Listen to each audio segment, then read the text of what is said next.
Hello there, welcome everybody. I'm Scott Maier, and I am with Artist Network. This is Drawing Together. Want to welcome everybody. We are working on this drawing today. This is a drawing of this girl with this backlight. So really the focus on this is capturing that light in the portrait here. As you can see, I took a stab at drawing this initially to kind of help wrap my head around how this is going to go, it was a challenge, so I hope that I can move through it a little bit more smoothly this time. So if you're new, I want you to know that you can find the reference image in the description below, so you can bring that up, you can follow along with us.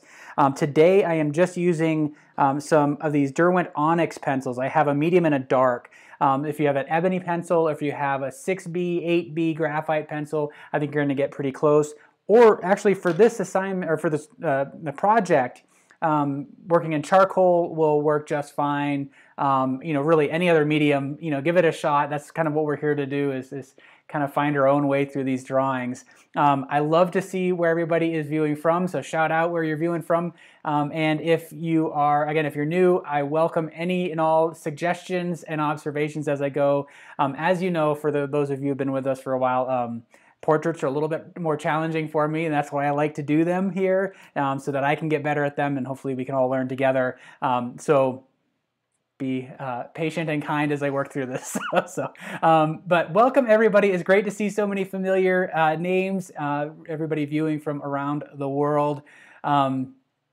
So let's get started.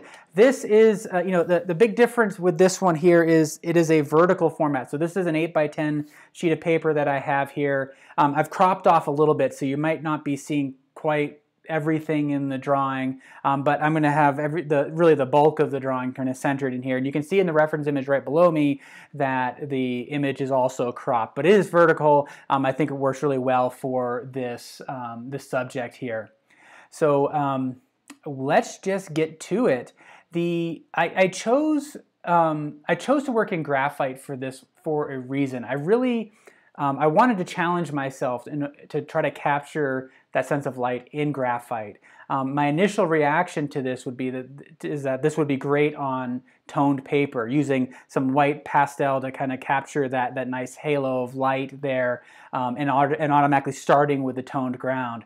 But I felt like I've been doing that a lot lately, and this is a great way for me to really practice controlling my value range in graphite. So that was my decision kind of making process, what I was thinking about when I chose graphite for this. Charcoal would also work out well. Again, it gives you a nice full value range. But I think there was something about the subject and the light in this that kind of spoke to me as working for graphite. So that's why I kind of said at the top of this that really find whatever material works best for you and challenge yourself in certain ways. It may not be like this is the best medium for this subject, but this is what I found is going to be best for me in terms of helping to develop my own skills. So hopefully that makes sense. What I want to do for this one is, again, I want to focus on value, and I can spend a lot of time focusing on proportion and get nowhere on this. So what I'm going to do is I'm going to give myself a little boost. So I have this printout here, and I've simply just covered it with graphite on the back. And if I place it on top of the drawing, this is an easy way to kind of transfer some of the basic lines to give myself a leg up. I'm going to use the back of this woodless pencil here and just kind of create a sense of the basic lines in this subject here. So I'm kind of tracing around some of the main lines. It's not super accurate, but it's getting me to the point where I can I can establish those early proportions, these basic proportions early in the drawing. And then I'm going to go through and kind of correct them as we go. But you can see how that quickly gets a drawing on the page, right? So the way I started the other drawing is I didn't use this tracing process. I kind of worked this out using the graphite, just laying out using an overhand grip, so I'm engaging the side of the pencil, and I kind of reacted to this subject. and I found that I really was spinning my wheels a lot trying to get those basic proportions in. And so for the sake of this, this live stream here, I thought, let's try this approach and see how it works. You know, it's, again, I kind of kept it very simple because I don't want to trust this 100%. This just gets me in the ballpark in terms of those proportions. What I found in working with portraiture is as soon as I start to focus on the eyes, the nose, and the mouth, they take up a larger portion of my kind of conscious mind, and thus I draw it larger. And then I'm constantly trying to make them smaller and smaller and smaller as I correct and I go. And that, again, that just takes quite a bit of time. So I wanted to kind of get through this a bit more quickly. So then what I'm going to do now is, let's see, just I want to start to tone the page and get rid of that that white as much as possible. And what I want to do at the stage is just get a basic gesture established, a basic block in that I'm going to be able to adjust as we go. So build up the drawing all at once. And if you are following along and you're taking a different approach, I'd love to hear what you are all doing and how you might kind of navigate this drawing differently than myself. That's why we're drawing together and not just sit and watch me draw. If you are new, again, I'm with Artist Network, and we've been doing this since March. So we're on episode, is this 70? I think this is episode 70 already. Holy smokes. And we meet every Wednesday, 3 p.m. Eastern. We come up with a subject to draw and tackle it. And really the kind of the goal here is for all of us to gather together to improve our drawing skills. I don't necessarily consider myself a master. You know, I have done a lot of drawing, but I also recognize that there's a lot more for me to learn and grow in. So a lot of directions for me to grow in. So that's what this is all about, is seeing how I can improve my drawing skills, and hopefully with all of us gathering together, we can all get better together. So if you'd like, and if you're following along, I'd love to see your work. So we set up our landing pages on Artist Network, and there's a link in the description below where you can share your work there. But you can see now, like, I've really just kind of blocked in the main values. You know, these aren't correct values in any way. This is just establishing basic value relationships. Basically, the background and the bulk of the portrait is one value. And then you have this ring of light in her hair that is that second value. And then once we kind of have this blocked in, our task will be to you know, explore the subtle value relationships, the structure of the head, etc., to pull this thing together. But one of the things that I find really helpful is to unify everything by the light and shadow. So rather than using these initial lines and filling in the hair and the face and the jacket, we're treating them all as one shape, and then we're going to find variations within that. And in that process, it should unify everything and help hold everything together. So let me roll up my sleeve here. I see Vicky is using a proportional divider. All right, yeah. There's lots of ways to navigate the proportions in a drawing.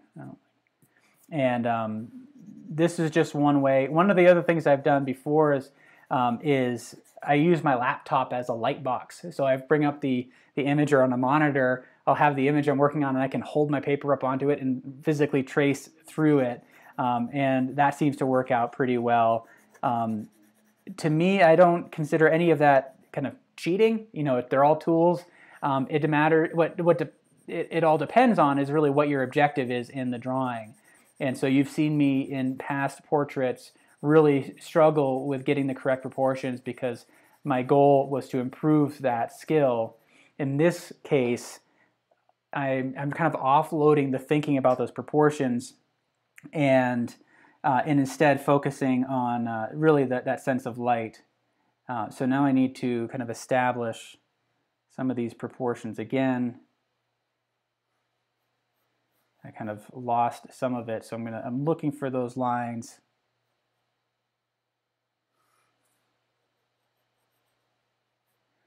And I like to use these the overhand grip here because well, really, I want to figure out where that eye goes. The overhand grip, it allows the pencil to kind of scrape across the surface. And so it's going to be more easy to erase later on.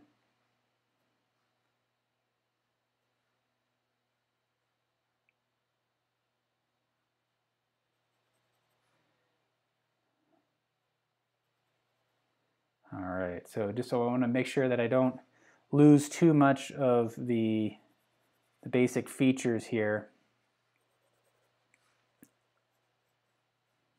I'm going to keep that going. When I wiped it down, I think I had wiped down a little bit too much, but that's all right. We'll continue to adjust and correct as we go. So I hope everybody's doing okay. Had a great holiday last week.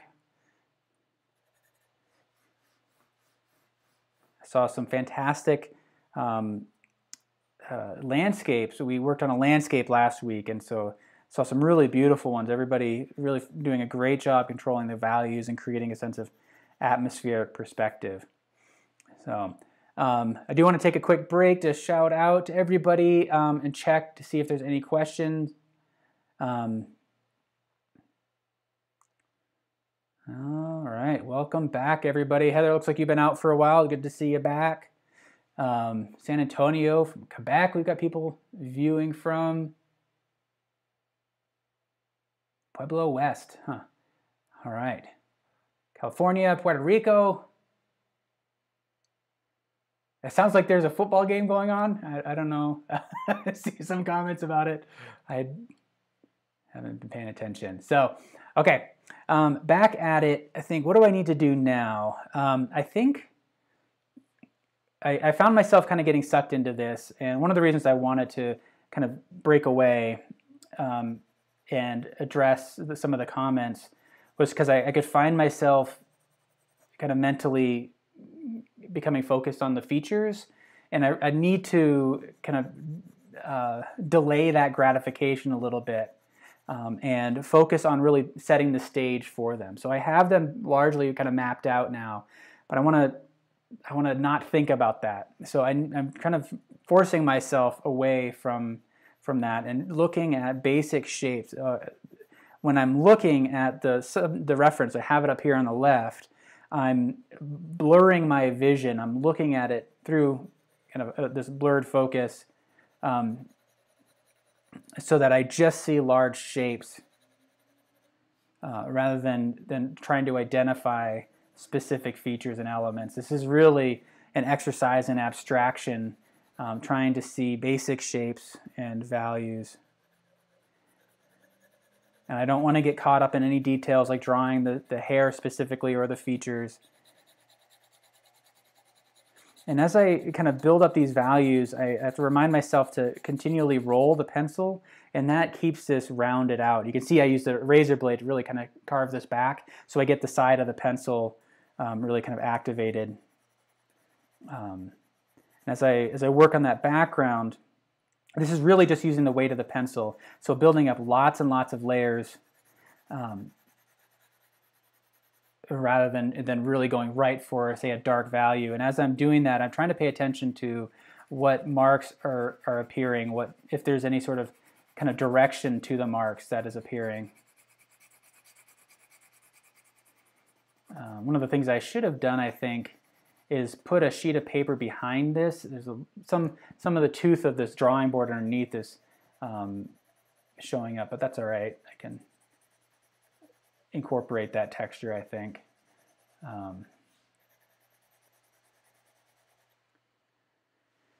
Heather's asking, what type of tape do I use to secure the drawings? I've got actually a bunch of them, but this is just, the one I use today is this, you can see it here, just drafting tape. So it's a low tack tape that I get at the art supply store. I usually go up to Jerry's in Fort Collins and grab some. And so I've got a few rolls of different tapes, and I just grab one that will work. So it's very low tack, and it's meant for drafting and drawing purposes.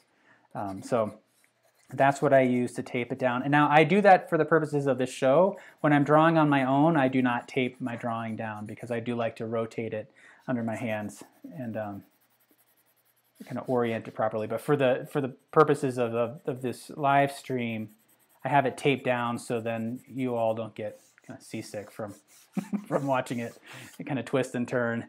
So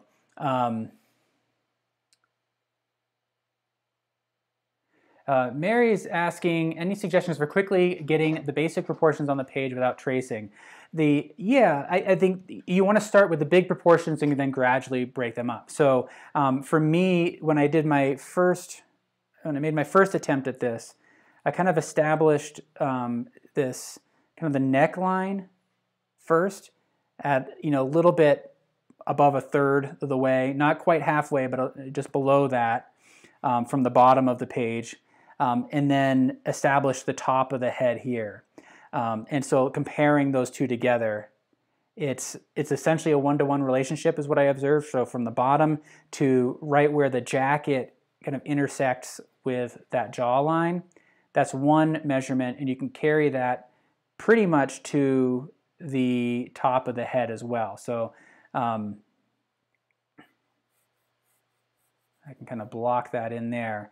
And so then with that established, then you can break that down even further. So if you find halfway, the midline between that, you essentially put yourself at this eye here. And if you use some angle sighting, you can get the angle of the eyes. So here, get something established like that. That eye is about halfway between these 3 points here. And then continue to break that down even farther. So now I have a division here that I can use. Comparing that to my reference, the mouth is approximately halfway between.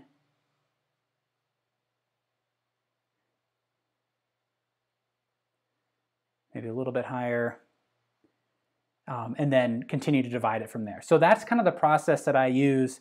And then as you're spacing things out this way, so largely what I've been doing is establishing these horizontal divisions here. These vertical marks here, using a plumb line is really helpful. So if you look at the right side of this eye on this side, it's just offline from the nostril.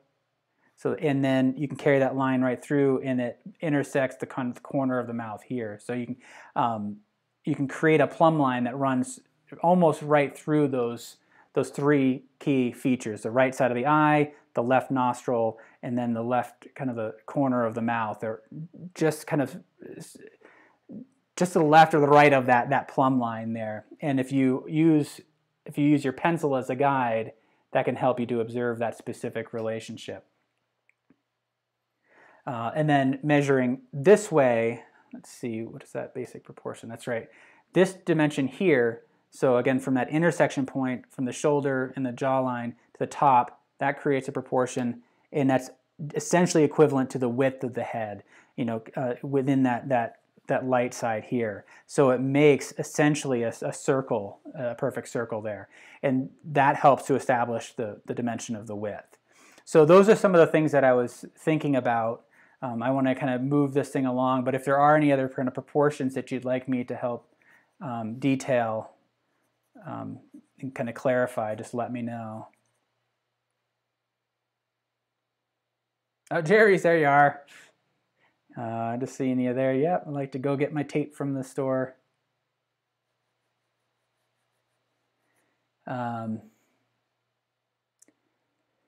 Jerry's is asking me, do I find it more difficult to draw without rotating the paper? I do find it more difficult, but I have to admit that I kind of like the challenge. It's forced me to learn to control my pencil a bit more effectively, right? It helps me to develop hand-eye coordination just because I'm having to kind of contort myself into some of these areas, and I have found that it has been helpful to do that. So, and again, that's kind of part of what this series is about intentionally challenging ourselves so that we grow kind of in specific ways. To me, that's such an important part of being an artist, is not necessarily falling into a routine of what has been successful, but carrying what's been successful into something new and then finding new opportunities for improvement. So that is one of those areas that I found I wasn't kind of anticipating that as I went into the series.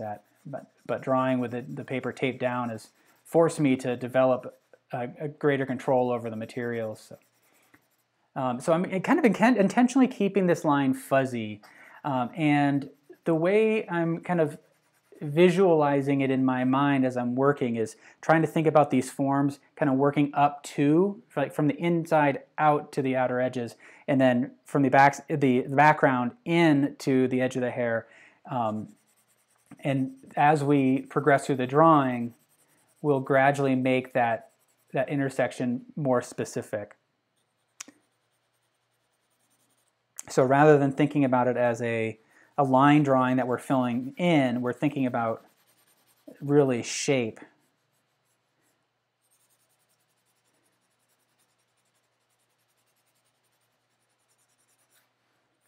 So as I blur my vision, looking for some of these basic shapes here. And you know, we talked a little bit about proportion last week. One of the things I love about landscape painting and landscape drawing, which is why I do a lot of it, is that it's a bit more forgiving in terms of getting those proportions right. A lot of what happens in landscape work is it's about understanding the general structure and flow of things. You know, the way the tree branches move in a tree, or the general kind of flow of a line of hills, for example. But you can be it's a bit more forgiving in terms of proportions, because and it kind of lends itself to more of an impressionistic approach, because you can convey a sense of that space without getting caught up in the specific details. With a portrait, though, I have found that that's the opposite. When it comes down to really creating a likeness, to me, it does come down to understanding proportion in a very specific way. And this is where I think some of the great work happening in portraiture is actually with caricature artists who understand proportion and can distort it in a particular way to really enhance a likeness and the particular quality of a person. And then in portrait drawing and portrait painting, it's more traditional. To me, getting those proportions right is really essential, because our brains are wired to look and interpret very subtle facial expressions. And so, you know, just the slight change to an angle at the corner of the mouth can change the expression. It can feel like a different person. It's related to that, the term, the Uncanny Valley, the idea in you know, a lot of digital work that when a human form, as it approaches a true likeness, it starts to feel more and more uncomfortable. There's like this the sense that something seems off about it until you really get it right. So for me, that's one of the challenges, and that's one of the things I really admire about some great portrait artists, is that they know how to navigate that well. But it is perhaps one of the reasons I kind of steer more towards landscape work, because landscape allows me to kind of really observe just the way a place feels. But that's, again, what this show is all about, is developing certain skills and challenging ourselves, and this is something that I'm really challenging myself with. So as you can see, it's starting to build right now. You recognize it as a girl with a light kind of coming in behind her, kind of catching in the hair. But you know, now it's a matter of gradually making it more specific. So I'm just, again, using the side of the pencil so that I'm discouraging myself from creating harder lines. I'm trying to just block in some basic shapes. And it gets really tricky in this portrait, because when you squint at the subject, the values are really flat. There's such a subtle range of values in here in contrast that I find it really challenging. And this, again, one of the things about portrait work is that when we focus on something, we bring a portion of the portrait in sharp focus, it tends to boost the contrast. We see it more clearly. And when we squint and blur our vision or look at things indirectly, we really see the true value relationship, because our brains are really good at interpreting subtle value relationships. And so we have a tendency to observe them and then overstate them in the drawing, and we want our drawings to be just as subtle as what we're observing. Let's see, yeah, so if there's any other questions, just let me know. Again, I'm just using, I guess I switched to the dark, didn't I? I'm going to switch back to the medium for this early stage. Just using the side of the pencil. As I'm moving through it, I'm starting to think about the kind of the flow of the hair more than anything. And I'm not trying to be very specific with it, but before I start to make a mark, at this point I'm doing a quick check-in where I am in relation to the other features in the drawing, because it's so easy to get absorbed by into the details. But we've talked about that before in this series, is that so much of drawing is looking at things indirectly and kind of splitting our attention. So working on one area while we're thinking about another. I need to build up more value. I really want to get that light working right now. And now I want to make sure I don't lose too much of the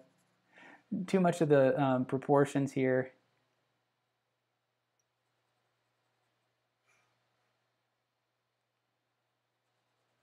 Just some indicators of where the eyes, nose, and the mouth will be. It's also really helpful for me because I actually have two versions of the reference open. I have the big one in front of off to my left here that it was helpful for details, but I have the small one in front of me. I'm looking at what you're seeing on the screen. So it's very small, and I'm actually finding that a bit more helpful at this stage because it's discouraging me from observing the details.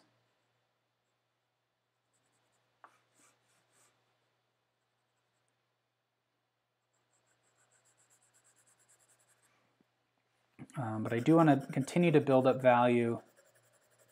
So a lot of cross-hatching, just changing the direction of your marks to kind of smooth it out. And a lot of this is just using the weight of the pencil. You don't need to press down heavily.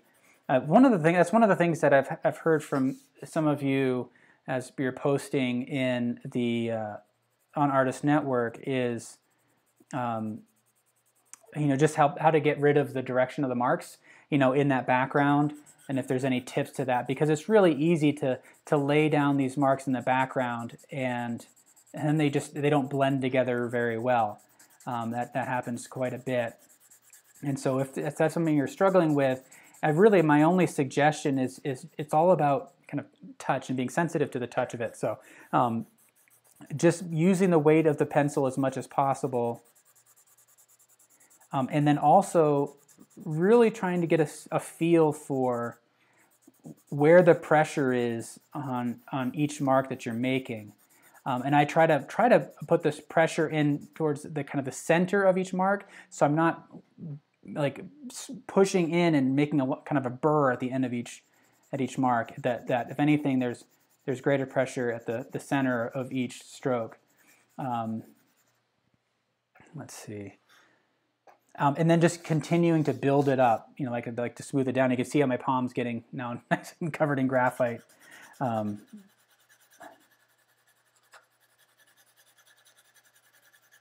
building it up, laying it down, smudging it, and then just going through quickly, building up those layers. And if you do have kind of heavy marks that you want to smooth out, if I do something like this, right, you can see distinct marks there. Try to then, on your next pass, target the light spot in between, and then try to feather that out. And that's true with just about any medium, primarily charcoal or graphite. If you're trying to smooth things out like that, then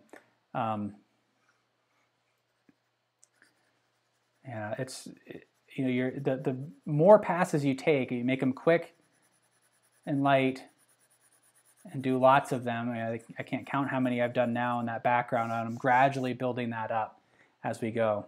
So, and I think what I want to do is actually kind of darken down in here too. Kind of create a little bit more variety. I don't want that background to be too flat. And I need to be careful because I'm finding that these marks are paralleling the figure, and that is an opportunity for disaster. And we talked about that before. I can kind of create halos. I can start to see some of these dark marks here. They're kind of haloing around the figure, and that's going to flatten things out. So I need to change direction. This is where having it taped down is a bit of a pain because I have to kind of contort myself. Or what I need to do actually is learn how to draw left-handed, and I can just switch. That would be the best option. But I like to think about the directionality of the marks as a way to help distinguish the various elements in terms of their spatial relationship. So that background using marks that run in one direction, and then the figure using marks that run in a different one, or have those background marks kind of work at a contrary angle to the basic form of that figure. Barbara checking in from Bellingham, Washington. It's only in Bellingham once. I lived in Washington briefly for a few years, but I passed through Bellingham years before that on my way up to Alaska. I took the ferry up out of Bellingham. Beautiful spot there. So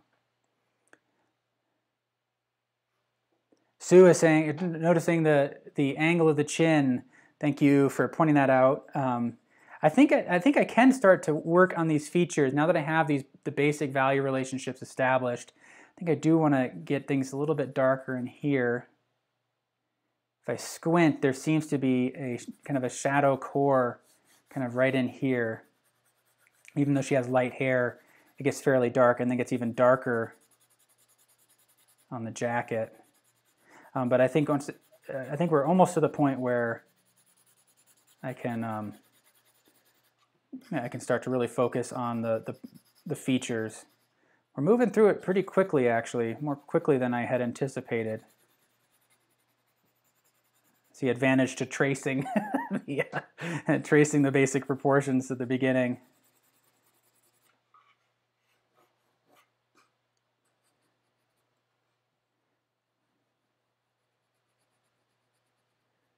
All right, so I think that's working out pretty well. Right now, I really like that we're able to, I like the sense of light that's happening in there. So I'm feeling like I'm hitting the basic values more effectively. And I am glad that I worked on this in advance because, yeah, it was a bit of a fight, that first one, and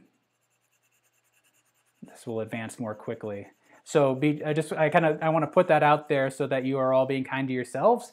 I know it's something I beat myself up a lot about certain things, and I need to remind myself that same thing. So I kind of like what's happening down in here where it's becoming diffused, and that I like how it's starting very kind of broad and diffused here, gradually getting sharper. So I'm going to keep that for now, but I may change it later. Okay, so now I'm going to pull out my blending stump. I've got my kneaded eraser, I've got my rubber eraser. I'm going to use this. I kind of carved away, so it's got a nice sharp edge. I'm going to use that for some of the hair. But I'm going to bring out the blending stump now and use that as a way to help me with some of the basic proportions and start to smooth out some of the features. Now, I got a few questions last week, and some posted on Artist Network about using the blending stump, and I've been thinking about that and see if there's any kind of suggestions I can offer for using it.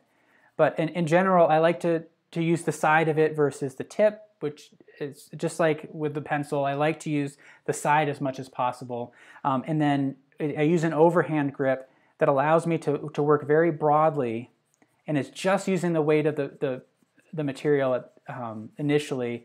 And then if I need to, I can just lean in on it and it'll apply more pressure. It'll darken things up a little bit. And I like to make sure that I'm rotating it constantly, because as you're going through, you're picking up material and you're also laying it down. And so I find it helpful to kind of continually rotate the material. And then Sue, I haven't forgotten your suggestion about the jaw line. So when I get to that part, I'm going to kind of have that in the back of my head.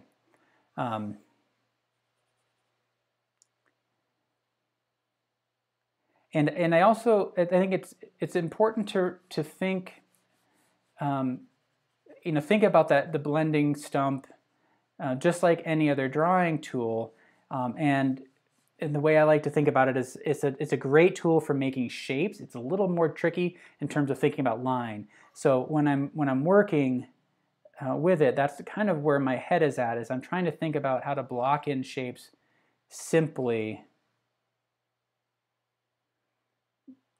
And I find it a little bit more gentle than the graphite pencil, and that's why I kind of like using it to start to wrap my head around the basic features. Because again, I can feel myself already getting kind of sucked in to these details and losing a sense of the overall proportion. So I need to really remind myself, and so me saying it out loud is very helpful. That I need to focus on the big proportions, step back, look at it from a distance,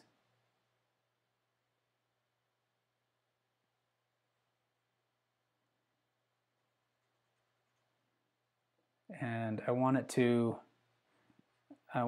work as these general shapes first.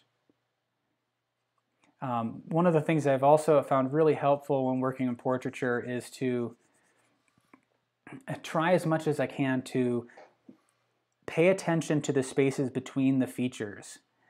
So it's so easy to get absorbed in the shape of the eye, the shape of the nose, and even think about the basic relationship. But what I'm talking about is making sure that I don't forget about the structure around it. So as I move from the eye to the nose, really kind of also thinking about this as needing equal attention to the eyes and nose, right? That there's no real kind of hierarchy there. I need this to have just as much structure and light and form as the features, because that's what holds everything together. So it's about switching my attention between the features and then the spaces between them. And so as I'm using this blending stump, it's really, again, just using the weight of the material itself. I'm barely pushing down at all.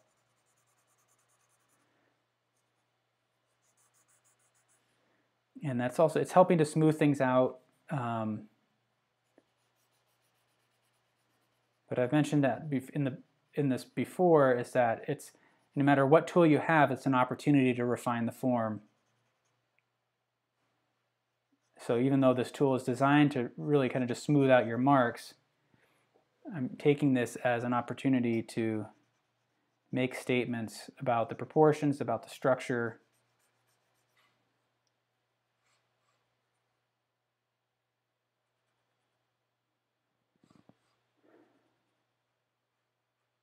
And I could just feel myself needing to focus a bit more. So as I'm working on that mouth, one of the things I was doing is a quick check-in, again with this plumb line, taking a vertical line that runs through all the features to see how they stack up relative to one another, to help me maintain that focus on unification of those forms, so that that I'm seeing them as all belonging to one overall structure.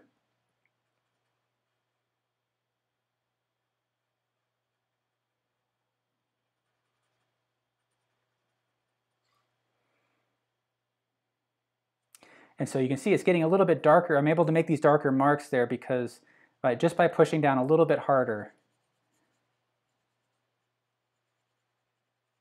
And I've talked about this before. This blending stump is one that I'd never, like, I so rarely used blending stumps in the past.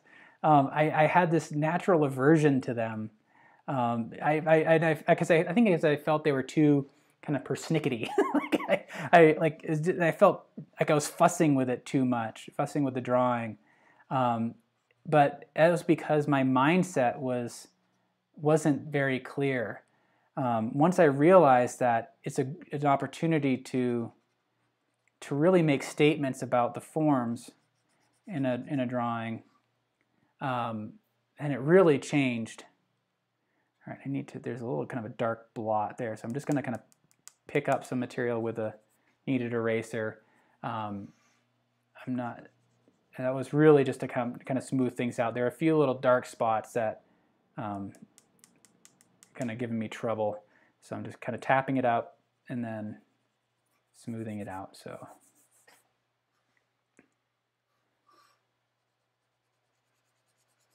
circular marks with them are helpful if you're not sure what direction to make your marks. That's kind of what I have going on here. It's just these soft circular marks.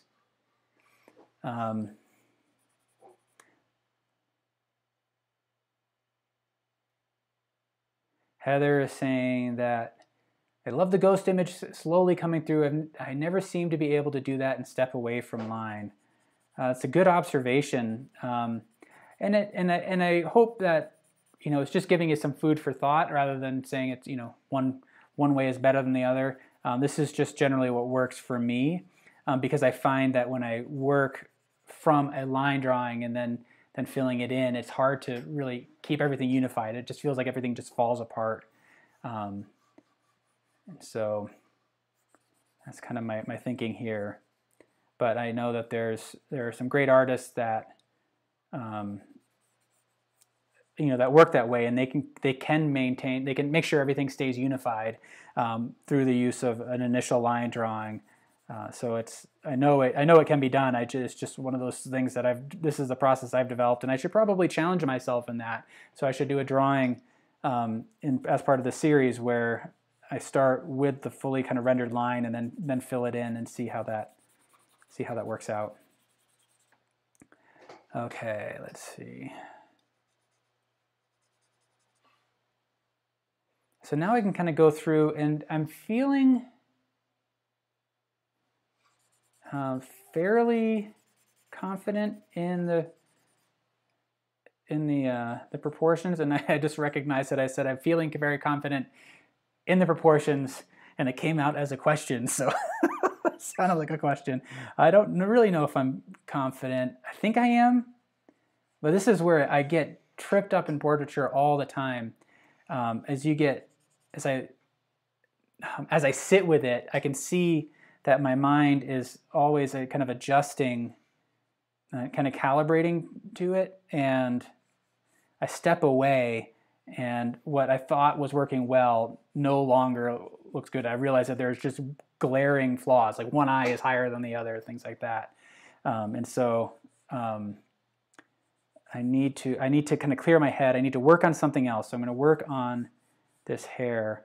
So again, using this blending stump, just on its side, I'm putting a little bit more pressure. So I've got my finger on top of the stump, and I'm dragging it down, kind of following along the flow of the hair. And I think that's going to help me to create an understanding of that texture.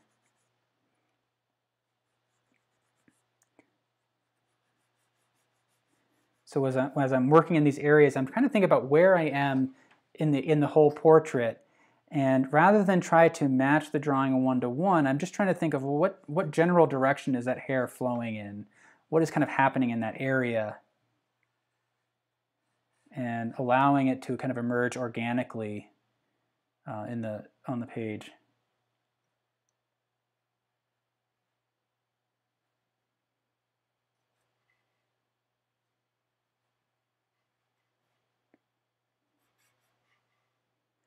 And it's really easy in drawing to just get kind of caught up in the mark making and stop looking, and I could feel myself wanting to do that. So I'm trying to remind myself to continue to look at the drawing.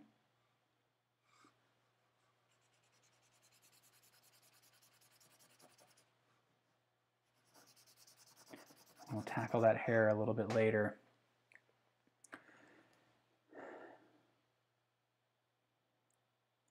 And then Sue is saying, pointing out the tip of the nose. Yeah, I'll have to get back to that one too. That nose is really tricky because it's so subtle in there.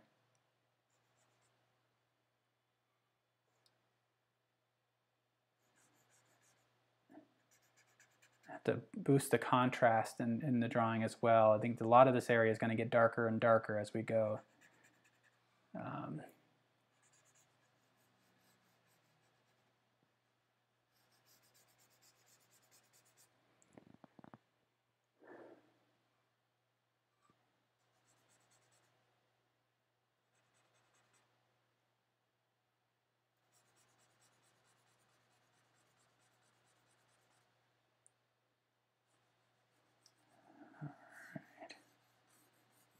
So again, they're working on the hair kind of allows me to just kind of be comfortable making marks, kind of scratch that itch, that part of me that just wants to have fun making marks.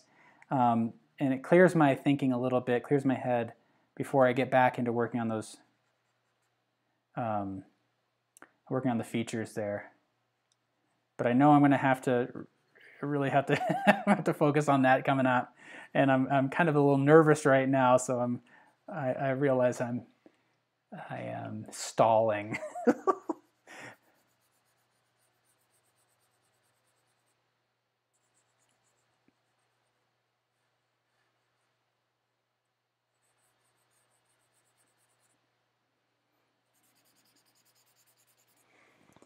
All right, I like the kind of the ghostly quality that's starting to emerge out of this, and it may be something that I'll end up keeping. We'll see how things play out. But how's everybody else's drawing coming together? Everybody feeling good?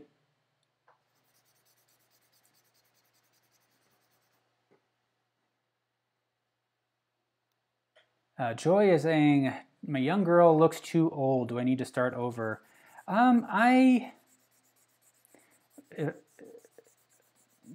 Perhaps. My inclination would be to stick with it, and even if you kind of know that, hey, you're not going to be able to reclaim the drawing, the exercise of sticking with it will help you to kind of address additional issues that you can then apply to another drawing. So say you start up another drawing, and you're able to get the age right, but there's some other issue with it that you're not happy with, and maybe you want to start over again. You might be able to encounter that issue in this first drawing and kind of get all of those issues addressed early. And because it's possible to reclaim that and really kind of adjust the age. It's hard to know without being able to see it. So my instinct is to stick with it just a little bit more.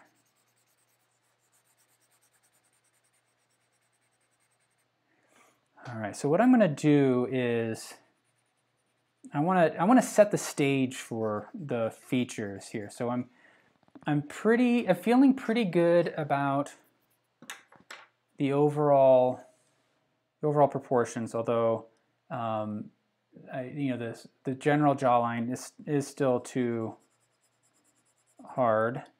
It's kind of too sharp in some areas.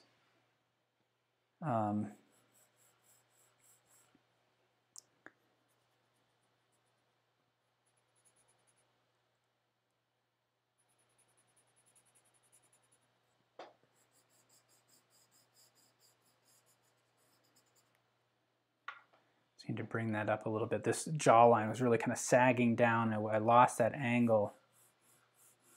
So I want to focus on the big forms. I want to get the volume of the head established, and then I'll get in there and adjust the proportions. And I can see that there's that initial line from my tracing. It created an embossed line on the page that just showed up. So I need to fill in some of those marks a little bit. That's what I was doing right there.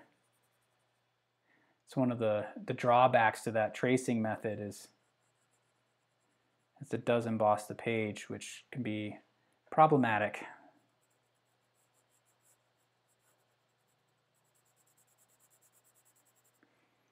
So I just switch to the tripod grip and kind of focus on those lines and kind of fill them in a little bit. Okay.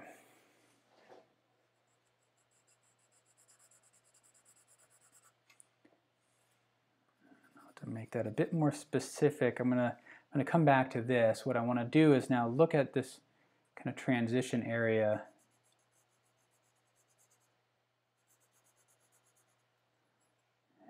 Here, as the, as the head wraps around under the hair, I'm just looking at some of that, some of those values.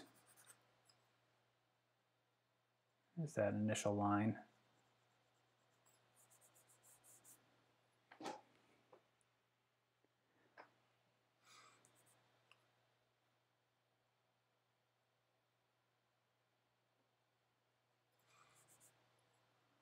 I think what I need to do is go darker. I need to remind myself that I can always go darker. I have a tendency to be a little bit too tentative in the values, especially with graphite, making things a little bit lighter than as possible. So I kind of have to remind myself that I can go darker.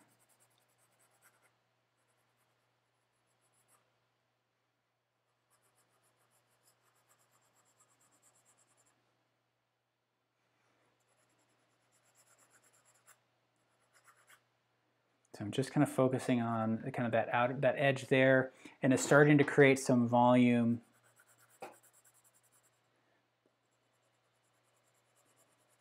Because again, I want to prioritize going a little bit darker than I might even feel comfortable. When I look on the screen, everything's lighter than it appears in real life, and so I'm kind of going by how it looks on the screen. So it feels really dark right now. We'll see.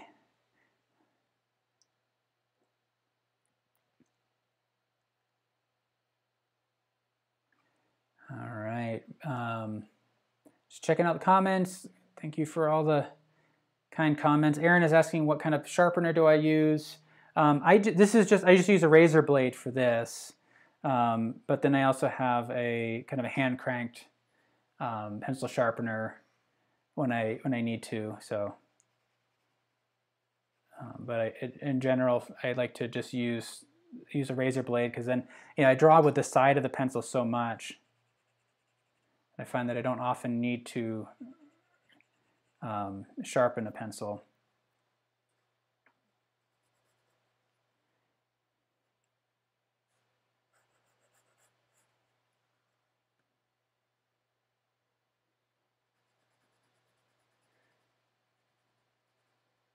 It's interesting when drawing to kind of pay attention to what kind of features my mind is drawn to, no pun intended,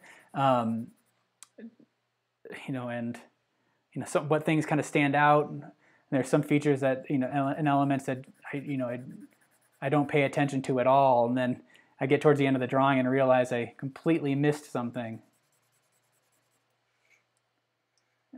Okay. So what I need to do as I'm working with this blending stump now is I need to be paying attention to the structure of the head. So thinking about the planes.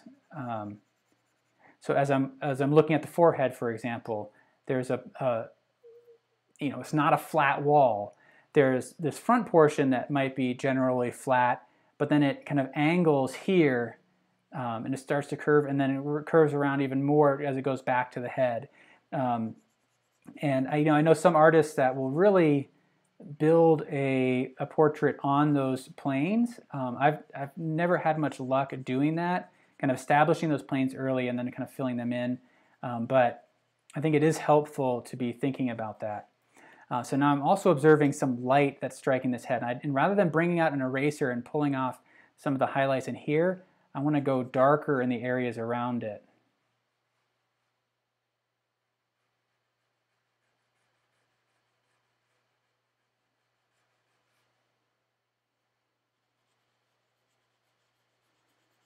So it's a really light touch with this stump here that I've got. And just these circular marks to kind of really kind of blend things together. Targeting some of the lighter areas if they don't make sense. But again, like we're really good at perceiving subtle variations in value. So in looking at the reference photo, I'll see, you know, these light and dark spots, and the tendency is to overstate them. So I'm trying to be mindful of that and stay subtle.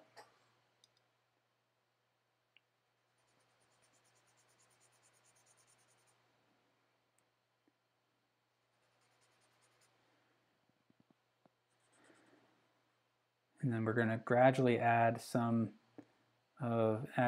detail as we go through, but I want to get that structure built on light and shadow first. So as you can see, I haven't even really drawn the outline for the eye, not since that initial tracing. I need this nose, this line here needs to be clarified.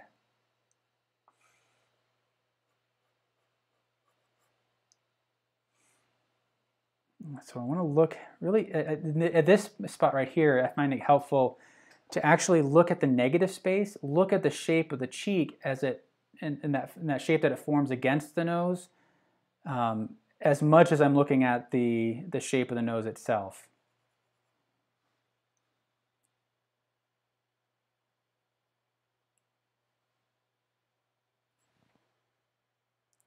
Just trying to get a sense of the angle of this nostril.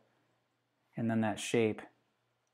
This is where I find it tricky as well, is because my brain starts to, it's wanting to look at that nostril and see it more of like an oval shape than it actually is.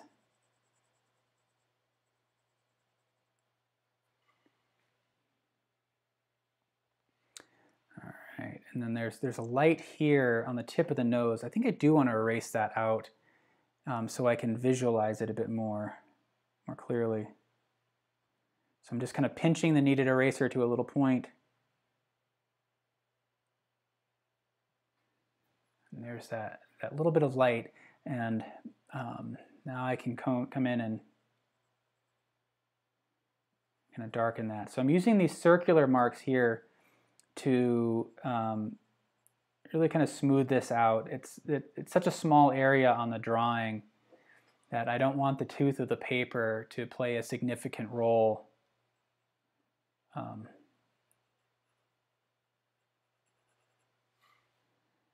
then under here now, this nostril is a different shape altogether, and I want to try to, it's really small, but I want to try to break it up into a sequence of shorter straight marks so it doesn't just appear like a little blob on the page. It'll give it a bit more structure if I can understand the basic angles that are used to form it. Hopefully that makes sense.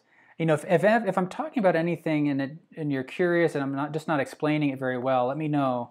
It can be hard to know what's landing and what's not. Or if you have a different way of explaining it, I think it's also really helpful for people. All right, I feel like that's working a little bit better. And darken this area a little bit. This is, I mean, I'm barely touching the paper. It's all very light at this point. And I'm trying to be mindful of that upper lip where it meets the nose. It has three main planes. It has this plane right across the front, and then it angles back this way, angles up this way, and the nose kind of follows that same structure. So that's what I was just looking at there.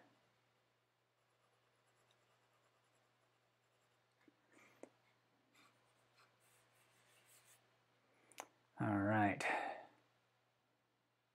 Hello from Portugal. Wolfwood from Portugal is saying, in this kind of portrait, do you strive to achieve a photorealistic style or a more abstract that captures the mood or essence of the person? Yeah, I don't really, my intention here is to not necessarily make it look like the photograph. you know, I don't want somebody to look at this and say that looks like a photograph. I want this to say it looks like a drawing, and it looks like a drawing of this girl that kind of maybe captures something, you know. But at the same time, this is really more of an exercise than anything. I'm trying to develop my skills, you know, building hand-eye coordination, building a better understanding of value relationships, things like that. And so this isn't necessarily about capturing her expression. This really becomes an exercise for me. This is a stock photo that I found on a site called Pixabay, and then I adjusted. And a lot of the reference photos that we work with in this series, I'll take myself, but it's really designed to help me improve my skills in a particular area,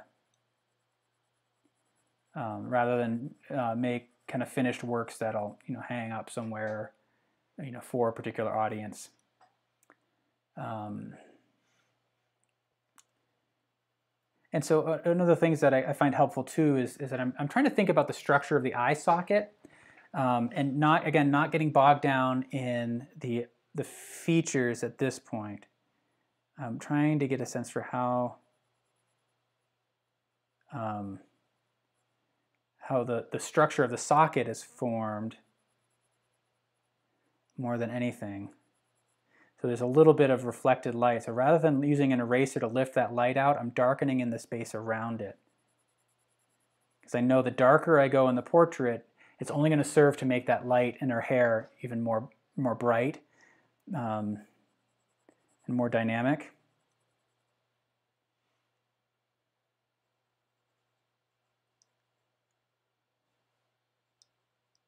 So now thinking about some of the shadow forms underneath the eye.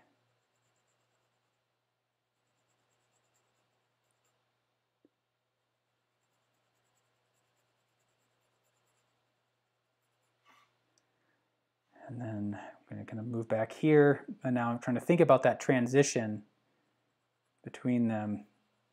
It's so easy to just focus on the individual features, focus on the nose, the mouth, the lips, etc., and lose sight of the structure of the head. And really trying not to do that. I can feel my brain kind of fighting that,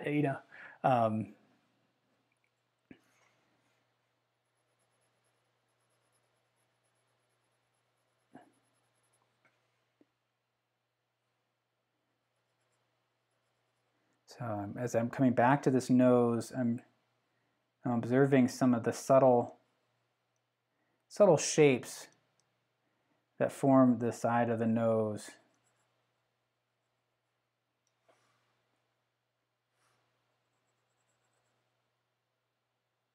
Then, okay, I think that's working out all right. But if you do see anything that needs my attention, Sue has called out a few things so far, and those are all really helpful. Even if I haven't gotten to them, like it's helpful for somebody to kind of point them out so they have it in the back of my head. So, for example, Sue kind of called out the jawline and the tip of the nose.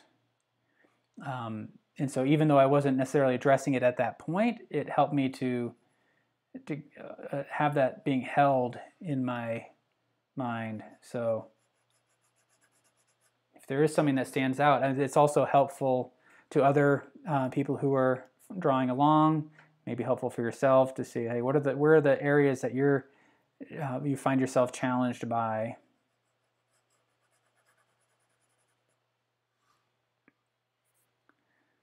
Okay, I think what I want to do is I'm kind of saving the eyes for last. And I wish there were a better reason, but it's really because I'm just intimidated by them. So I don't want to mess them up in front of everybody. But you all are very kind, and so I appreciate that. But I'm kind of deflecting a little bit and giving myself an excuse, saying, oh, I need to work on the mouth now. But because I have the general kind of proportions blocked in, I can feel more confident and comfortable just focusing on the very specific forms, getting in the details of the mouth right, because I don't have to be thinking about really the overall proportions as much. And I do need to evaluate that and check them, but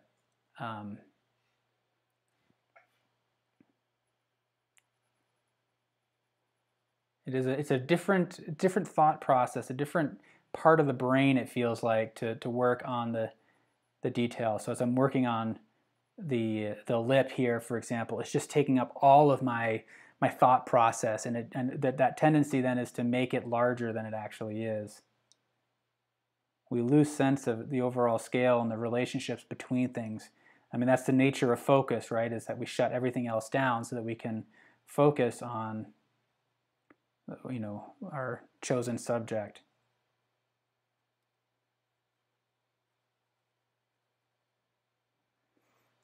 So I'm seeing, you know, that generally that upper lip is in shadow, the lower lip is catching more light, but it's rounded and it falls into shadow along that the mouth opening there.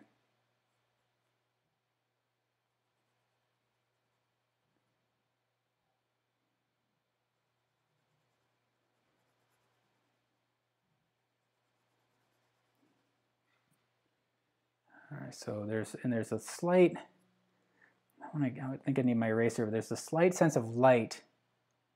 Kind of, you know, we're in the shadow of the figure here, but there's a little bit of light coming in that bounce area that I want to pull out. And if it's too strong, I can just smudge it out a little bit. So this is all about really, it's just subtlety.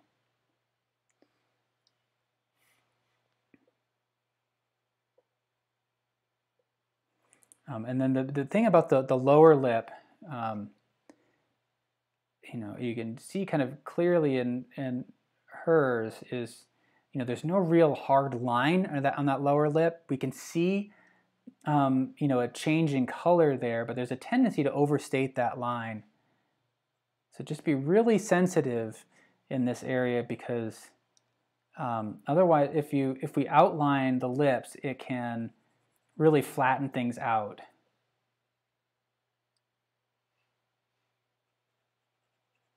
And I'm using this kind of modified overhand grip. I haven't talked about this in a while, but it's kind of wedged between my fingers, stabilizing it with the fingertips, and that allows me to use the side of the pencil. And if I need detail, I can just roll my wrist and get the tip of the pencil engaged without having to switch to the tripod grip like this, right? So I can stay in this grip for quite a while. So it's just something to kind of think about as you're working. Does the grip serve you, or are you fighting against it?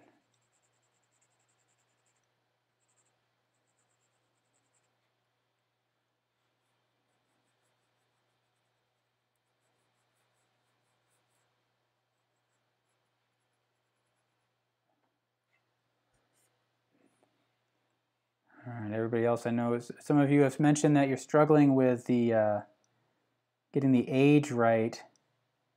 You know, there's a few factors there that can affect the apparent age of the subject in portraiture. The proportions are one of them, you know, and then there's just the general kind of the roundness, smoothness of the skin.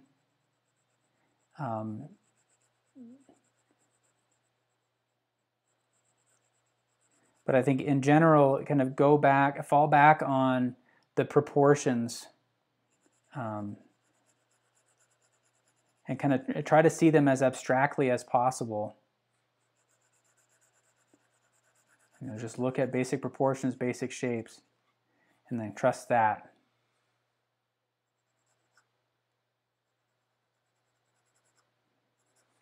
All right. We're a little over an hour into this. I think we're moving along more quickly than I had kind of expected. I'm looking at that jawline, establishing the angle, getting some angle sighting in here. Wanting that to be a bit more specific. Just using that overhand grip, so again, I'm using the side of the pencil. So we don't need hard lines in this. It's that softness that creates that sense of light.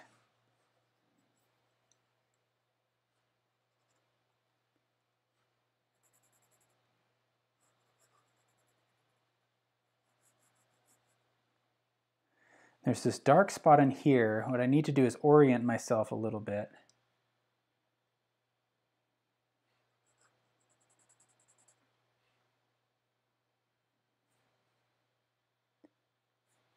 So I'm just kind of doing a quick check-in with some of the other features to get that right.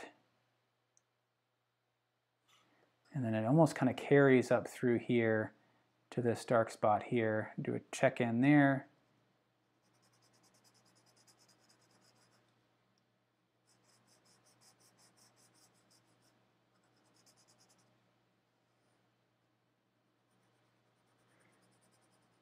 So apologize for the silence here. Just trying to focus a little bit because I think those spots are really kind of important in establishing the angle of her head, and the overall kind of proportions of her jaw.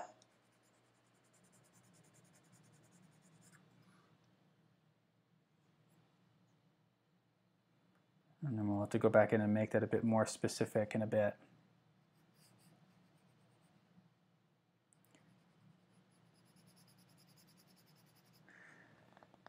All right. How's everybody doing? Seeing it's pretty quiet in the chat here, so I hope that just means everybody is drawing and is thoroughly absorbed in their own work. I can find myself doing that. I tend to focus a bit more on when I'm working on a portrait than other subjects. So I'm just angle sighting right here, closing one eye, aligning the pencil up with what I'm looking at is the angle of her nose, lining that up with the large reference that I have, and I'm carrying it across and I'm laying it on top of the drawing, kind of getting in the way a little bit, because I have a projection in front of me that I'm looking at. So that's what I'm doing there, and it feels correct when I'm looking at it. Something seems off about it, but when I'm checking it, it looks like it's correct. So it's just something I need to just double check there. And I think part of that is just kind of clarifying this angle here, this side of the nose.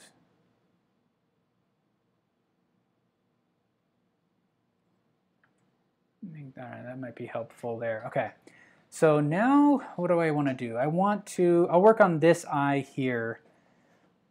And again, I'm going to keep that thinking of working from the kind of the outside in.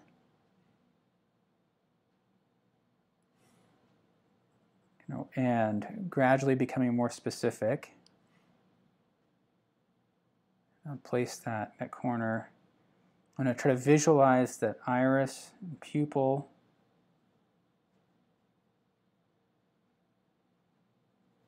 Block that in. Her eyes are so light, but there is a distinct shape. I need to make sure that I maintain the axis of the eyes. Okay, that does look generally correct.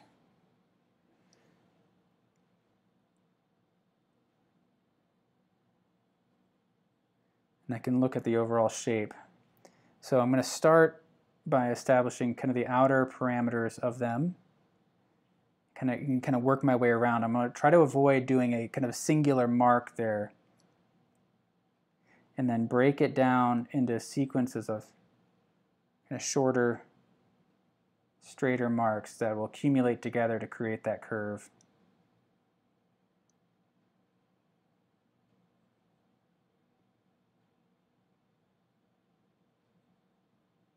How's that work? It's a little creepier at this point. That's a fun experience when you look up at the drawing and you're like, oh my god. It happens. I get it. That's part of the ugly duckling stage. We haven't talked about that in this one. So I think I just need to add a bit, just continue to work on it, but that was fun. It's just kind of so sharp at this point, but we'll soften that up.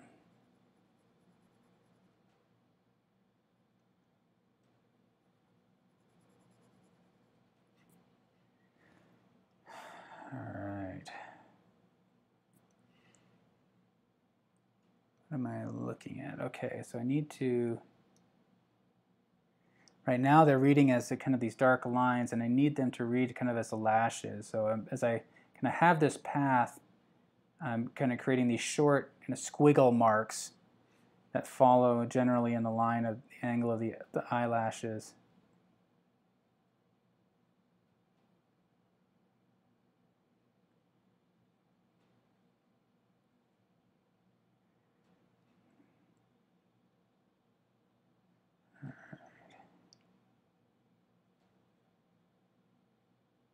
How's that read?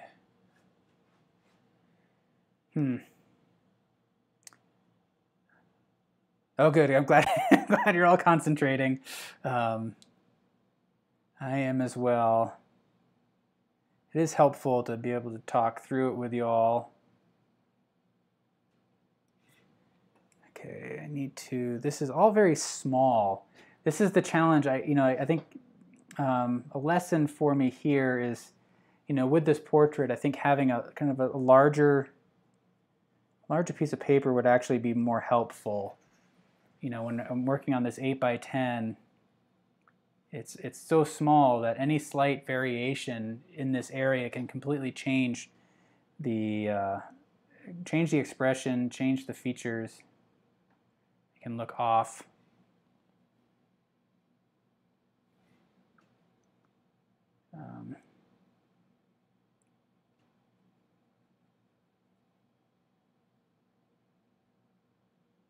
She's got this highlight that kind of comes right in on top of her pupil there, but how's that? Does that work out okay? Her eye feels too intense to me, but that's, I think, what I need to do. I'm just so used to, everything is so subtle and soft right now. I may have to come back in later and adjust things in here, but it does kind of stand out because it's such, it is just kind of darker and sharper there. And it feels like it's too much, but part of that is just because everything else in the drawing is so subtle. So as I bring the other areas into focus a bit more, I think it'll help with that eye. So I need to take a bit of a break from that. That was mentally and emotionally intense working on that eye. So I'm just gonna work on some of the hair up here a little bit. So just using the side of the pencil to create kind of a more naturalistic texture rather than trying to use the pencil tip.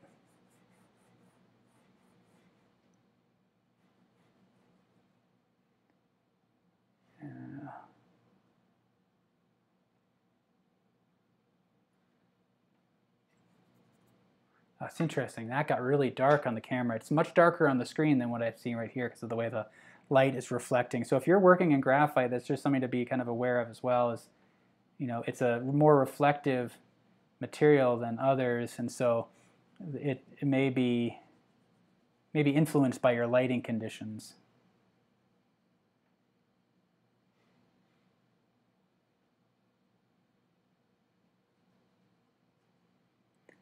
All right.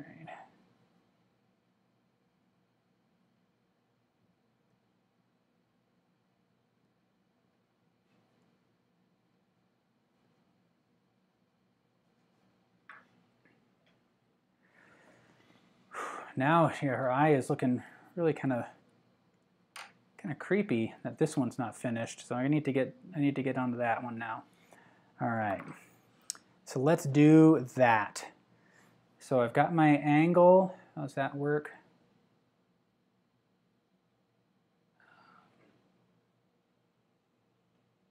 Okay, so this general angle is working out okay.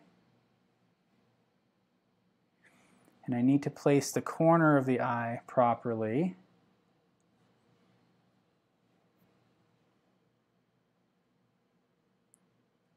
So using a plumb line, that corner of the eye is kind of just in line with this part of the mouth and along this axis here.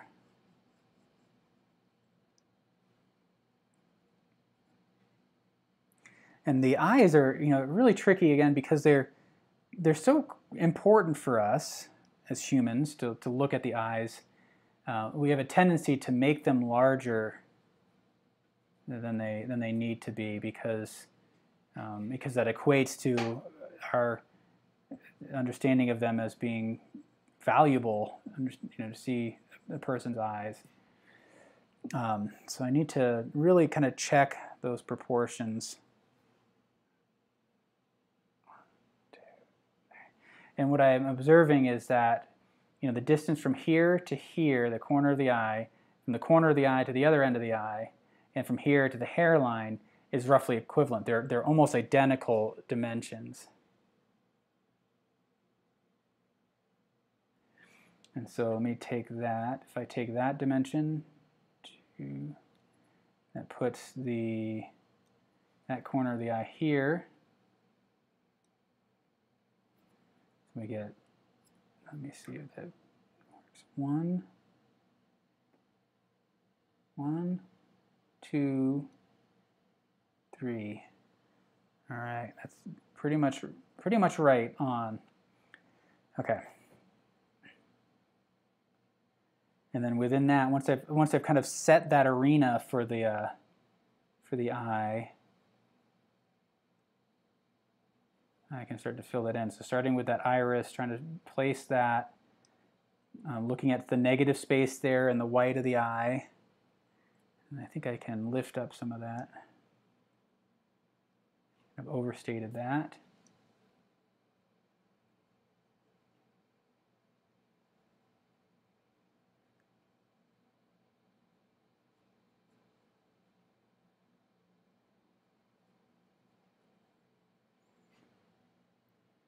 I think that works out. I think I gave her a bit more of a squinty expression than perhaps in the reference photo, but it's kind of cool. She looks a little skeptical about what's going on. Now, looking at this crease as that upper eyelid kind of folds in underneath kind of into that eye socket.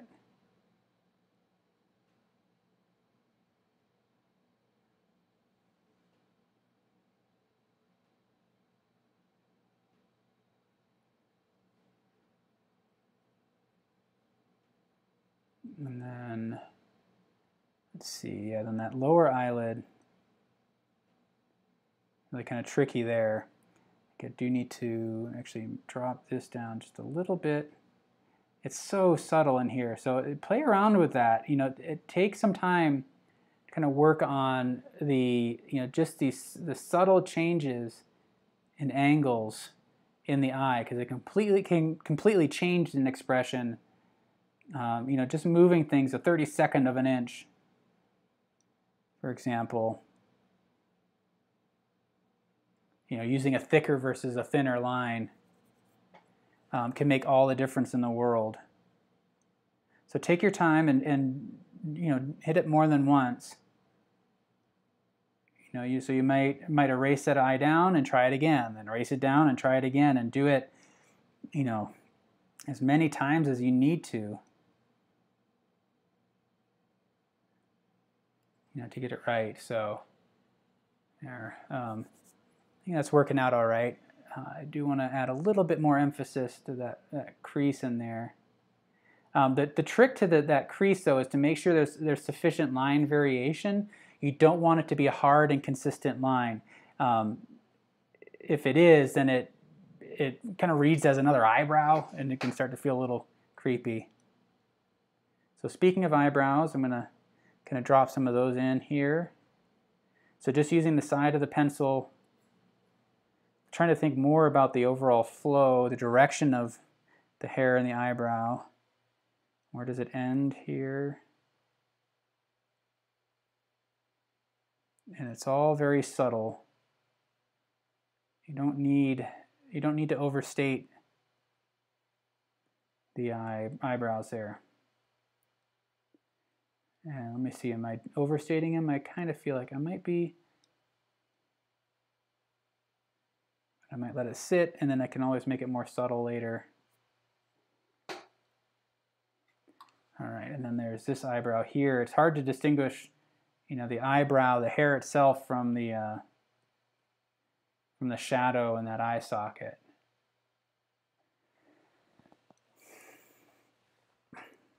Oh, Glyn from England. All right. Ursula, welcome. Foon from Connecticut. JC is saying, how come my portraits always look like they should be on America's Most Wanted? Oh, nasty and scary. That's funny. Again, I hope you're being kind to yourself. It is hard stuff. I think I tend to find when I've worked with students on portraits is there's a tendency to overstate things, and so to me, portraiture kind of favors less information and just kind of a gentle touch. I mean, it takes very little for us to recognize a face in things. We have a whole portion of our brain that's designed to see faces in rocks and trees and clouds, things like that, right? We're very good at seeing those patterns and recognizing faces. And so what we tend to do in portraiture early on is make things too explicit. So the great portrait artists, I think, are generally more efficient. And that's really kind of the challenge in it that I've found.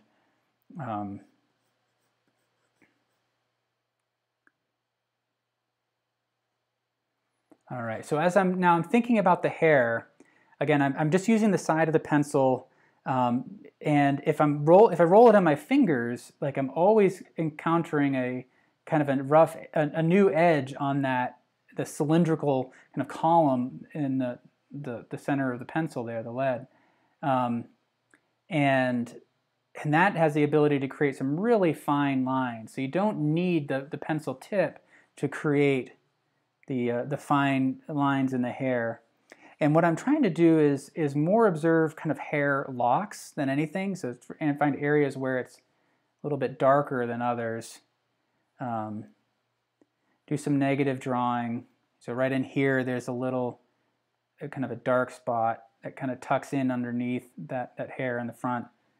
And then we're going to come in on top of that with the eraser and lay in some additional marks. There's kind of a distinct curl in here that I want to address here.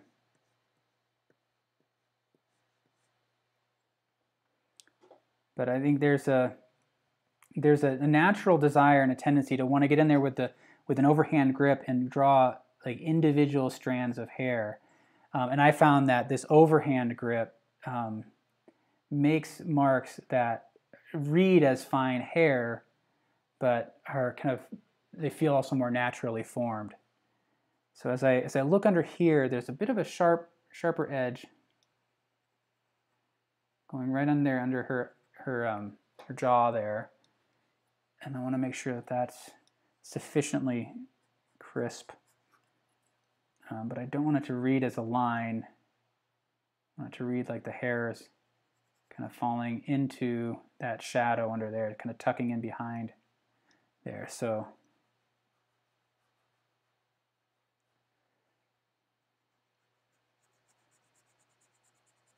and then with this graphite, I can feel it like really filling in that tooth, and it's starting to get a little slick on the page. So this, and again, it's really about capturing that light in the hair, and we're all working up to that. So far, I haven't even touched that. The only part that I haven't drawn is actually the light there. We're going to get to that pretty shortly. This is going more quickly than I anticipated.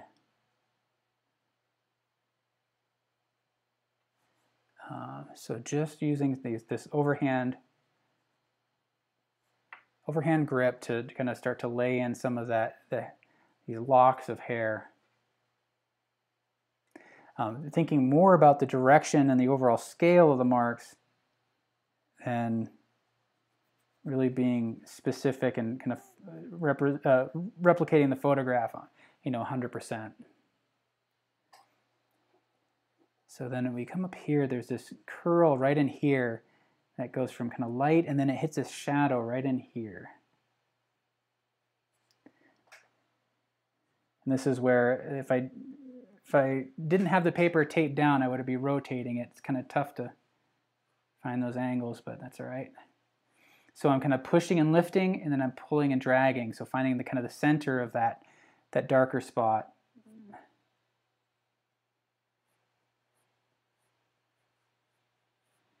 and then kind of moving in both directions there.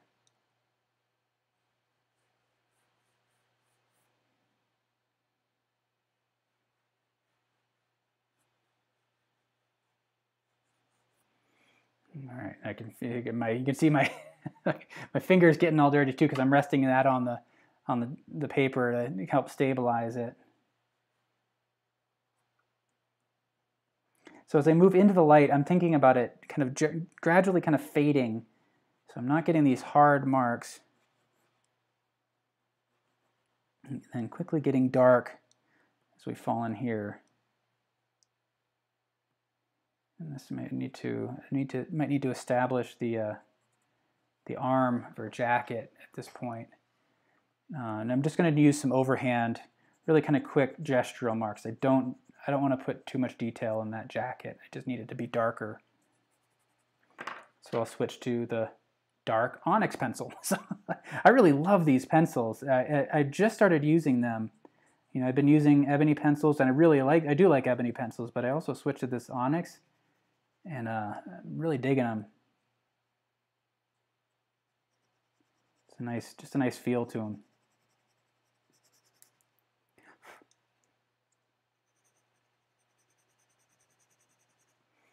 All right, let me see.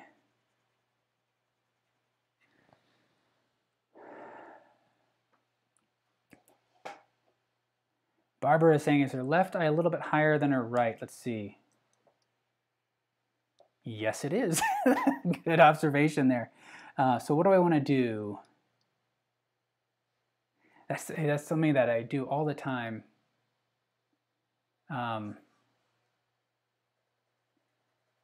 Maybe I'll show you how to correct that.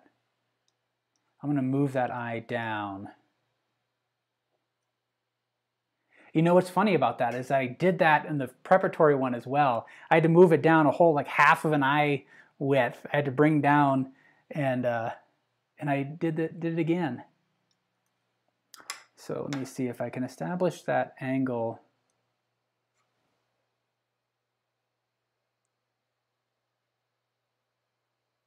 It's all very subtle. It's a very subtle shift, but I do think I need to bring it down. This space here feels a bit too great, too much.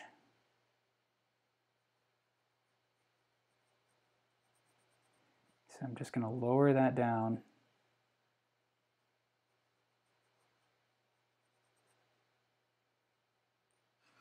So now she's got two eyes.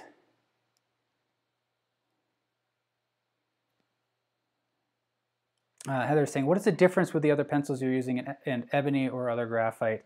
You know, so these Onyx pencils are they're even a step softer than, I think they said they're equivalent to about a 9B or so. I think that's what they said on the website, which is really dang soft. And so I really like it. I generally like the softer pencils versus the harder ones. Although we've been using the full range of graphite lately. I kind of like what happened there, like in breaking up her eye a little bit. Breaking up that line. So I'm going to let that sit, and then this needs to go away. So using the rubber eraser, you can see I'm kind of erasing that out, filling it in, and then I'll take another stab at it.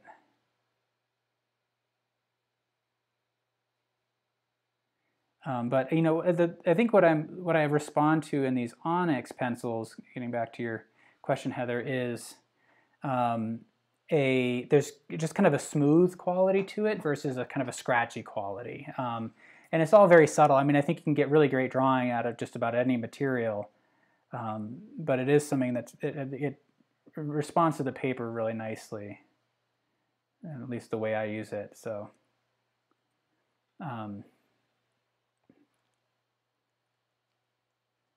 All right, so that feels a little bit better. You know, it's just a subtle difference, but they do feel like they're more in line. And it could probably use some additional adjustment, but it is what it is. I do want to kind of move on a little bit, and I got to see, you know, how much of it is really bothering me.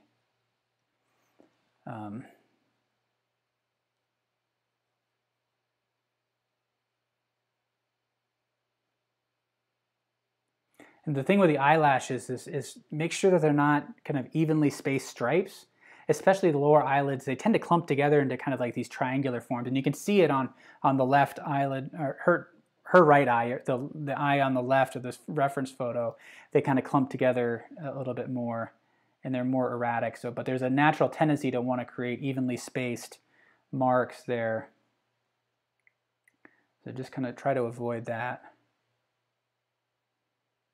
Going in here, sharpen up some of this with a darker Onyx. But yeah, ebony pencils I think work out really well also.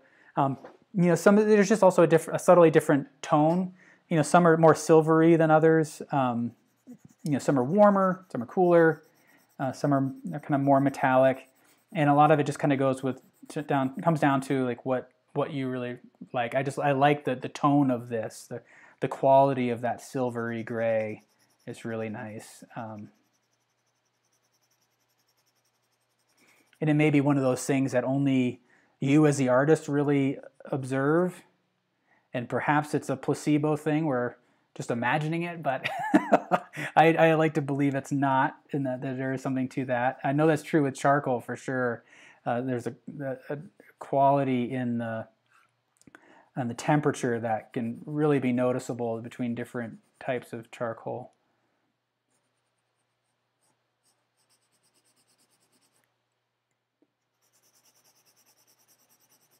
All right, so this is still the dark.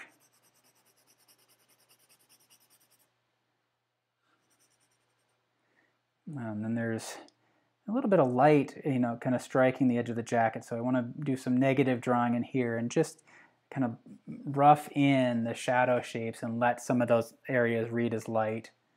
But I'm not going to really fuss with the jacket a whole lot, but I do want it to be believable enough that we kind of accept it as being a jacket without having enough detail to really draw our attention away from the portrait. So now I'm kind of cutting this off a little bit here at the bottom because you're not seeing it on camera. Kind of like that proportion better. I think it works better as a square than a vertical rectangle. All right, so I can use the blending stump and fill in some of those areas. That'll really help to darken things up.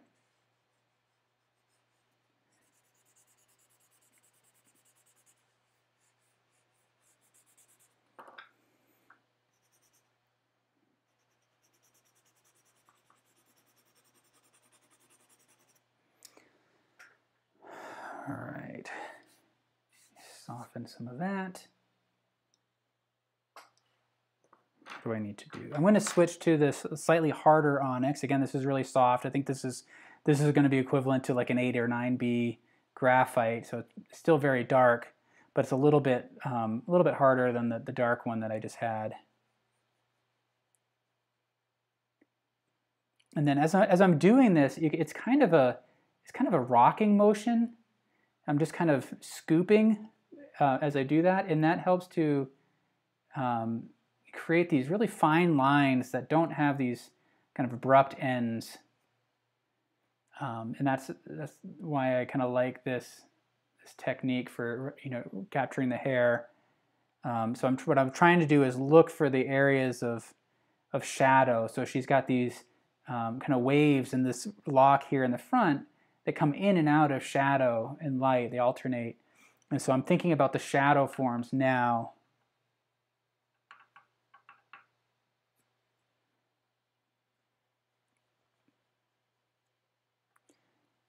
And then my hope is that like I won't need a whole lot of detail on this. If I get that sense of light established, then the brain is going to fill in a lot of that information. You know, if as viewers we look at this and we recognize it as a form being influenced by light, then it does a lot of work for us. Our brains are really primed machines to make sense of abstract information. We can look at, just abstract shapes, areas of light and dark, and have a complete understanding of that form. So I like to allow the viewer's mind to do a certain amount of work, for itself. Just try to trick it into thinking that it's looking at light and shadow, and then it's going to do the work to try to make sense of what it is and fill in info.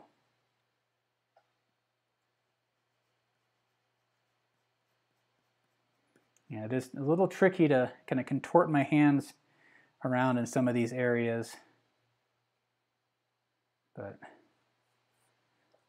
it's fun.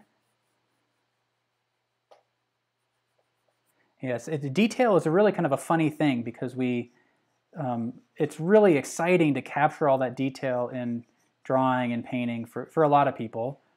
For some people, like myself, I get a little kind of claustrophobic when I spend too much time focusing on detail. We're often very attracted to the high levels of detail, but our brain doesn't take in a lot of that. Only a very small, minute fraction of our entire field of vision is ever in focus at any given time. So our brains are really primed to understand and make it just kind of fill in the gaps of what we're observing.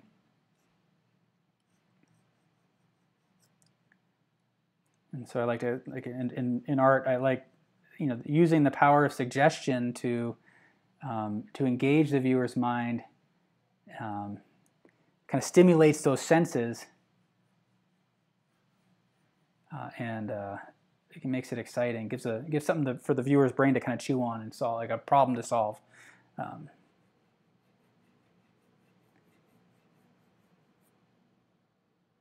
right. So I think I'm feeling pretty good about the overall portrait. I mean, I think there's some things that I can continue to tweak and adjust, but I want to end it now by pulling out the eraser and now lifting out some of the highlights in that hair, because this is, what's reading as light now has actually got a dark tone on it. So I need to pull out some of that bright highlight.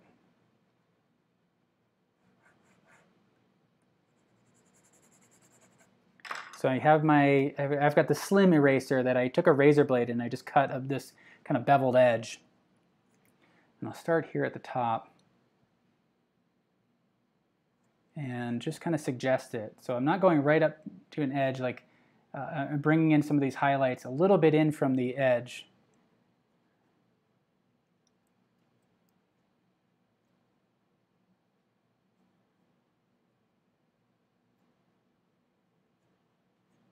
And I have a tendency to kind of create rhythmic kind of marks there and create repeated forms. So I'm really trying to break that. So my instinct is to create 3 or 4 hairs all in a row, and now I'm trying to force myself to just do kind of one at a time, so I don't create these kind of artificial kind of rhythms.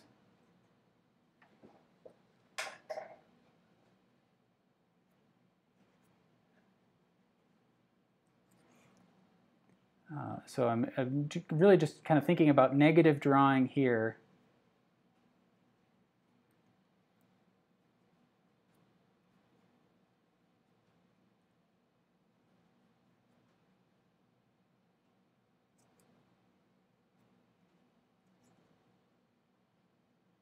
And kind of just getting the general form, but I'm not going to get in there and make sure I match each hair one-to-one.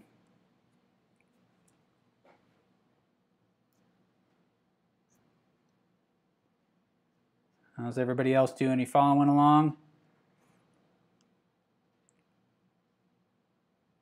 Greg is saying there's something that stuck with you is that when making corrections to initially leave the incorrect marks so you don't repeat them.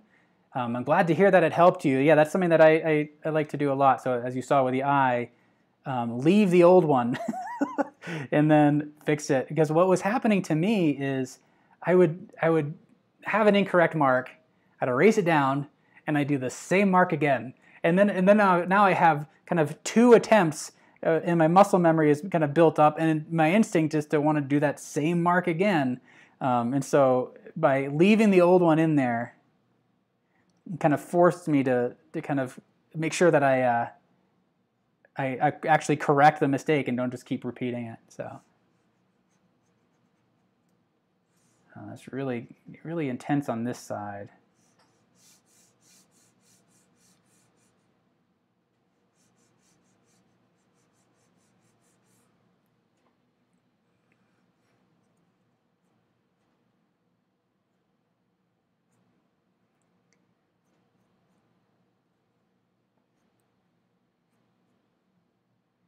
And so I like to think about this, like with the eraser, I think of it kind of like a brush stroke, which is kind of fun. Allows me to engage kind of the painterly side of drawing a little bit.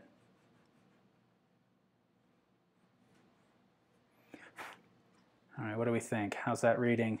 I think it works out all right. I think I'm capturing the overall essence of the form. I think I could continue to work on this even farther, but I won't keep you. We're coming up on 2 hours. So right now what I'm doing is I'm just kind of suggesting where these areas where I laid in those shadows and those curls, now going into those highlight areas and suggesting some of those forms. So it's just this really the weight of the eraser and just a kind of a gentle kind of smudging mark more than anything. And I just want to be careful that those lights here aren't as bright as the highlights, because these should still be quite a bit darker than those brightest spots.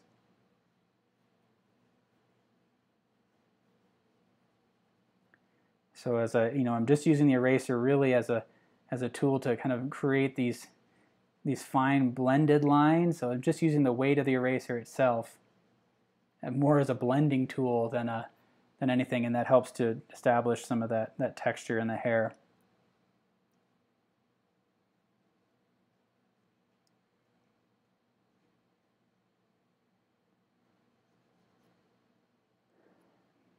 Drawing and painting hair sure is fun.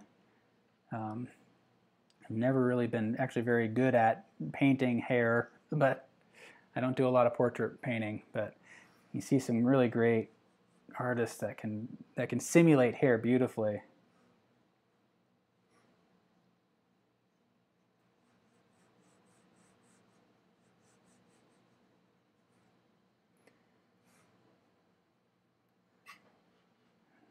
Maybe erase out the light on the jacket here.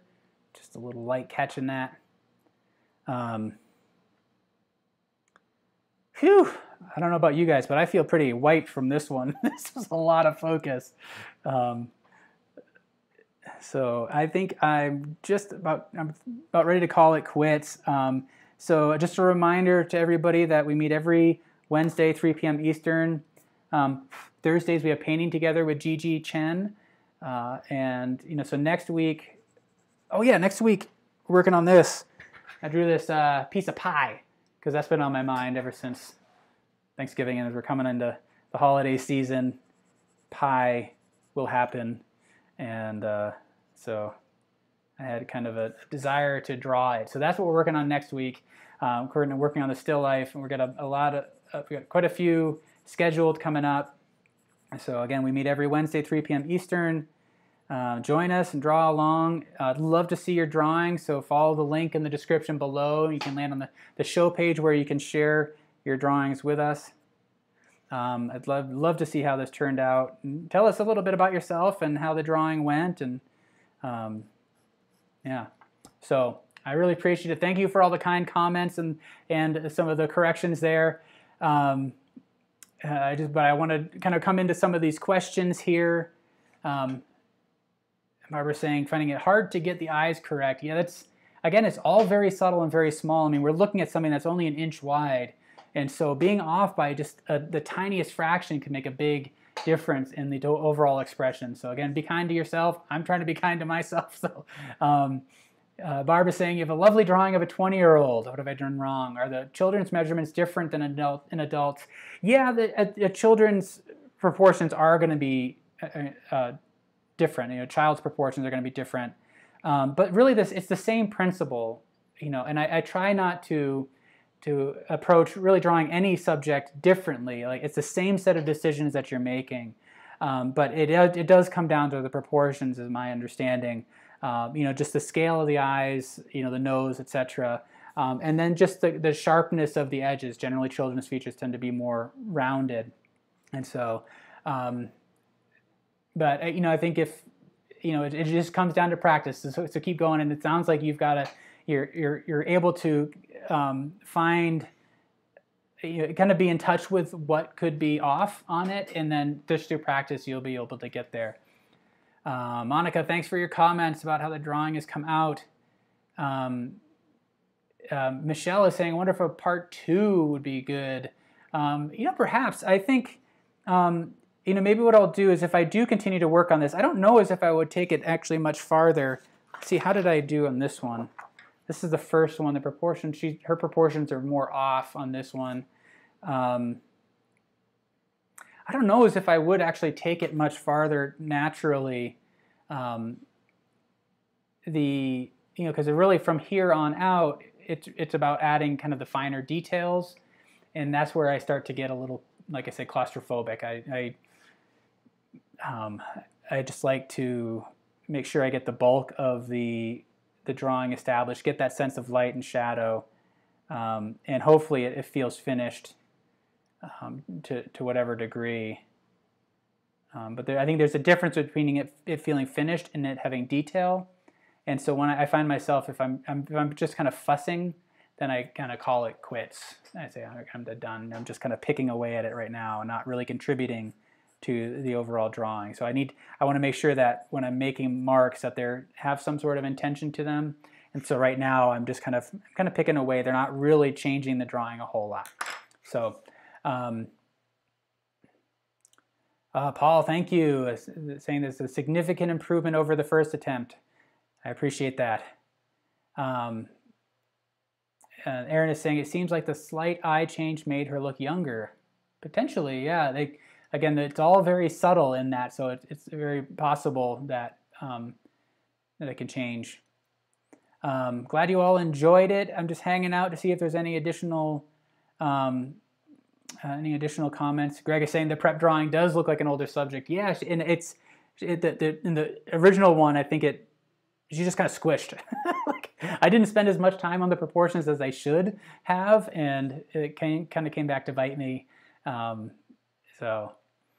Michelle saying, you tuned in late, we're going to do this later. Yes, so this does go up as a recording. You can watch all 70 episodes on the playlist there on Artist Network, or you can go to the Artist Network playlist on YouTube, or you can go to Artist Network and you can see them all there on the Drawing Together page. All right, so I think I'm going to sign out. Thank you all for joining me. This has been a lot of fun. Join me next week. We're going to be working on this piece of apple pie in charcoal. That's going to be a lot of fun.